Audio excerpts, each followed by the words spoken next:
दुख गणपति कुमार श्री राम जय जय राम श्री राम जय राम।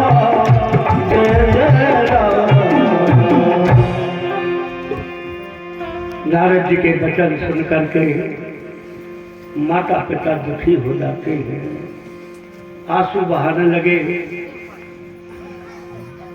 पार्वती जी को भी आंसू आ रहे थे, माता पिता को भी आंसू आ रहे थे। भेद क्या था? माता पिता को आंसू आ रहे थे दुख के, और पार्वती जी के नेत्रों में आंसू आ रहे थे सुख के।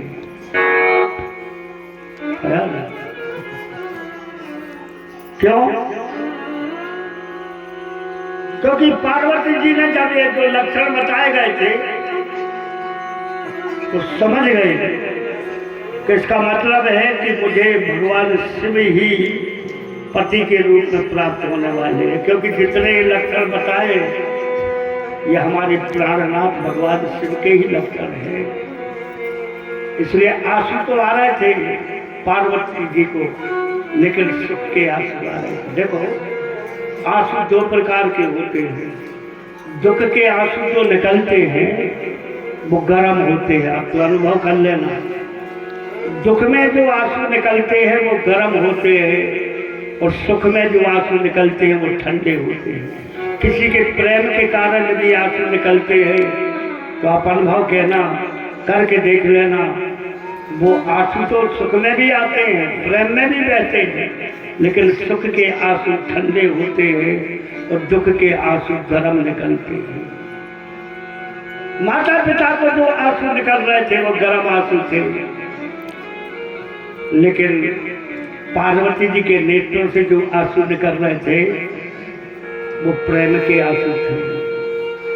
जान गए इसका मतलब है कि निश्चित ही मुझे भगवान शिव ही पति रूप में मिलने वाले हैं।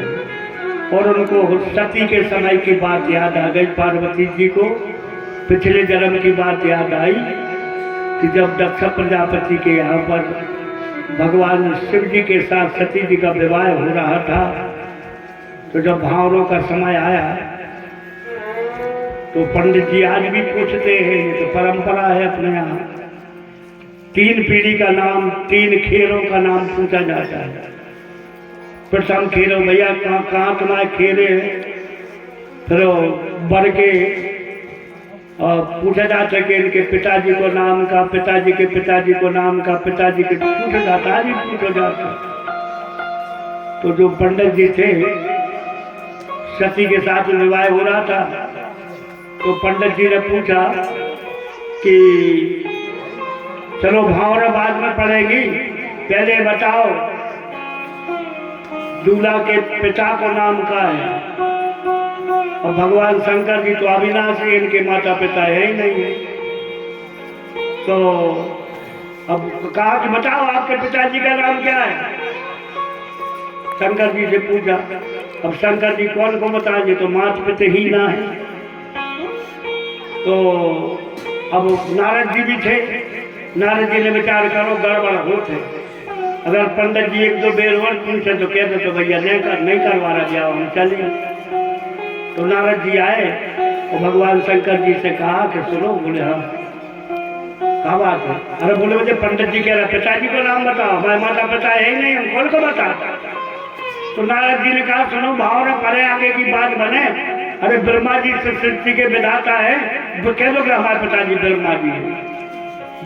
बोले है तो नहीं? अरे बोले कह दो, नहीं है तो कोई बात नहीं, भावना को पढ़े।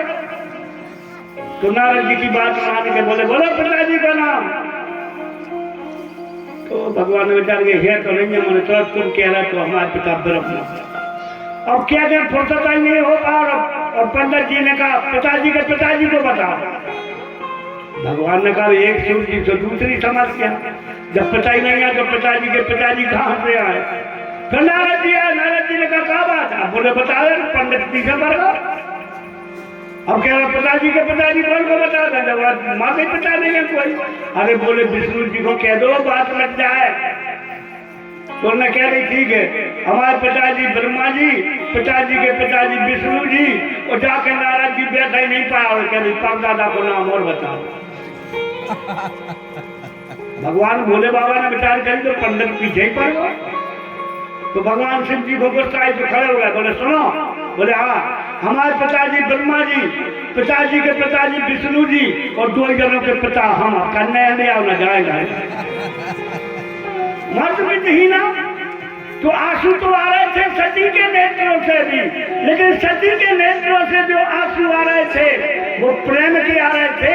किसका मतलब है, देखो एक प्रारब्ध वो तो पक्का था कि मिलने वाले थे, इसलिए पर माता पिता के नेत्रों से आंसू आ रहे थे, वो गर्म आ रहे थे कि मेरी बेटी इतनी सुकुमार है, ऐसा वर मिलेगा, ऐसा घर मिलेगा। इसलिए कहा महाराज कोई उपाय बताओ, मेरी बेटी को सुंदर घर मिले, सुंदर वर मिले। उस समय नारद जी ने कहा काहे मुनि से है नवल, अरे जो विधि लिखा तो देव दनुज नर नाग मुनि को न मेटन। हाँ सुनो, अब चाहे रो चाहे कुछ करो, एक बात बताएं, जो विधाता ने अंक लिख दिए हैं, प्रारब्ध में जो लिख दिया है, तो देव दनुज नर नाग मुनि को न मेटन। हाँ कोई नहीं मिटा सकता। पहले मंडल ने कहा महाराज अरे कुछ तो उपाय होगा कि मेरी बेटी को सुंदर घर मिले, सुंदर वर मिले।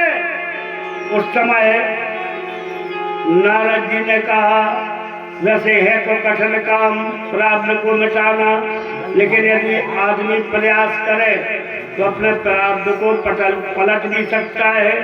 बोले इसका क्या उपाय है? बोले जितने ये दोष बताए गए हैं ये सब भगवान शिव में है।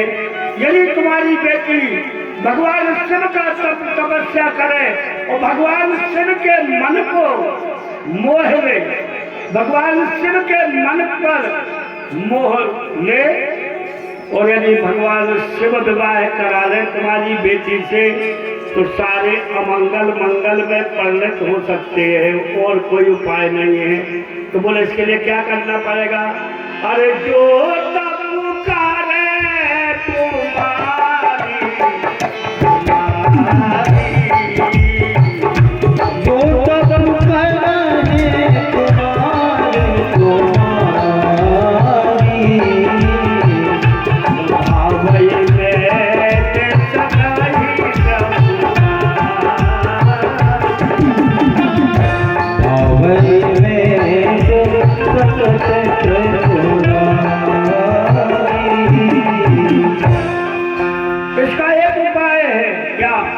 तुम्हारी बेटी को तप करके भगवान शिव के मन को जीतना पड़ेगा,